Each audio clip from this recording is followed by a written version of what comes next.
नमस्कार, मैं हूं सहदेव सिंह सिदार और आप देख रहे हैं युग 24 न्यूज। चलिए बढ़ते हैं इस वक्त की खबर की ओर।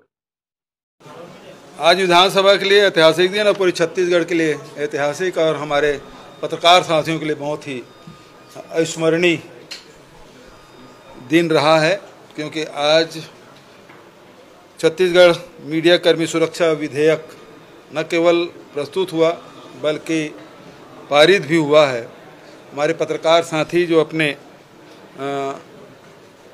जान जोखिम में डालकर अंदरूनी क्षेत्रों में जाकर खबर लाते हैं, बहुत सारे ऐसे लेख भी लिखते हैं जिससे उनको, उनके परिवार के लोगों को खतरा बढ़ जाता है। साथ ही जनहानि के साथ धनहानि की भी संभावना बन जाती है। ऐसे में जितने भी हमारे पत्रकार हैं, चाहे वो इलेक्ट्रॉनिक मीडिया को हो, चाहे प्रिंट मीडिया को हो, चाहे पोर्टल के हों, सभी साथियों के जो ऑफिस में जो काम करते हैं वो भी और जो गांव में काम करते हैं उनके लिए भी न केवल अधिमान्यता पत्र जारी करने का बल्कि उसे रजिस्ट्रेशन कराने की, जिसको अधिमान्यता पत्र नहीं है, और कोई प्रेस यदि कहता है कि हमारे साथ में है और जो लगातार उसमें 6 महीने के अंदर में 3 लेख लिखे हों या स्टोरी की हों, ऐसे लोग हैं जिसको इस सुरक्षा मीडिया कर्मी सुरक्षा कानून के दायरे में लाया गया है ताकि पत्रकारों के सुरक्षा हो सके। जो उनके साथ कोई शासकीय कर्मचारी यदि दुर्व्यवहार करते हैं या फिर उनकी शिकायत के लिए भी एक समिति बनी है जिसको बहुत अधिकार संपन्न बनाया गया है, तो प्रदेश स्तर पे होगा और उसमें पत्रकार भी होंगे, उसमें अधिकारीगण भी होंगे।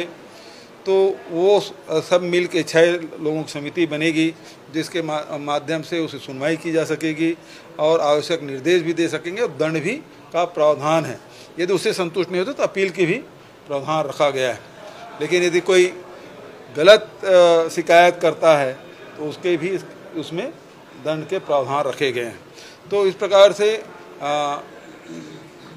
देश में इसकी चर्चा भी थी, प्रदेश में इसकी बहुत दिनों से प्रतीक्षा थी। मैं इस अवसर पर जस्टिस आफ्ताब आलम जी, सुप्रीम कोर्ट के सेवानिवृत्त न्यायाधीश आफ्ताब आलम जी की अध्यक्षता में एक प्रारूप समिति बनी थी जिसके सदस्य न्यायमूर्ति सेवानिवृत्त श्रीमती अंजना प्रकाश जी, उच्चतम न्यायालय के वरिष्ठ अधिवक्ता श्री राजू रामचंद्रन जी, वरिष्ठ पत्रकार आज हमारे बीच में नहीं हैं ललित सुरजन जी, श्री प्रकाश दुबे जी, मेरे सलाहकार रुचिर गर्ग जी, महाधिवक्ता विधि विभाग के प्रमुख सचिव, पुलिस महानिदेशक, सभी इसके सदस्य थे और अनेक बैठकें राज्य में और दिल्ली में करके विभिन्न संगठनों से चर्चा करके इसका प्रारूप बनाया गया और उसके बाद इसके प्रारूप को विभाग को सौंपा गया। विभाग ने लंबे विचार विमर्श करके इसको विधेयक के रूप में विधेयक के रूप दिया गया और इसे राज्यपाल से अनुमति लेकर विधानसभा में प्रस्तुत किया गया और आज वो पारित हुआ है।